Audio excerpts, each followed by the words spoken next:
অনিতা, আপনি যে জায়গায় পলায় রয়েছেন, দেশের সব নেতা কর্মী যে কি অবস্থা। আর সবচেয়ে বড় কথা হচ্ছে যে বাপ মা যদি সন্তান থেকে বাপ মা পলায়, তাহলে সন্তান কি বাঁচবে? আর আপনি যে বারবার বলেছেন যে খেলা হবে, আপনি যদি পলায় থাকেন তাহলে খেলা হবে কি? কই আমি তো পড়লাইনি। কে বলেছে আমি পড়লিয়েছি? হ্যাঁ, এখানে তো এসেছি ঘুরতে।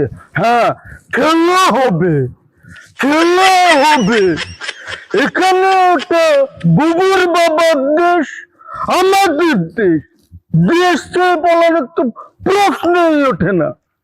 শামীম ওসমানকে একটা কাজে পাঠিয়েছি, আসলে খেলা হবে।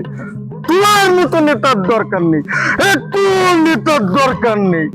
কে কোথায় গেল, কোথায় কি করলো, এটা তোমার দেখার বিষয় না, বুঝলে? কেমন? ঠিক আছে স্যার। তোমার খালি খোঁচানো অভ্যেস, আমি প্রথম থেকেই দেখছি তুমি খালি খোঁচাও। না, তোমার অভ্যেসটা আছে। না। এত নেতার দরকার নেই, বুঝেছো? তোমার কাজে গাছপালা দেখা, সেটা দেখো। পলাইনি তো, খেলা হবে, খেলা হবে। খেলা তো ওরা করতেছে, তোমার কাজ তুমি করো। কি খেলা? বেয়াদব, মুখে মুখে কথা বলো।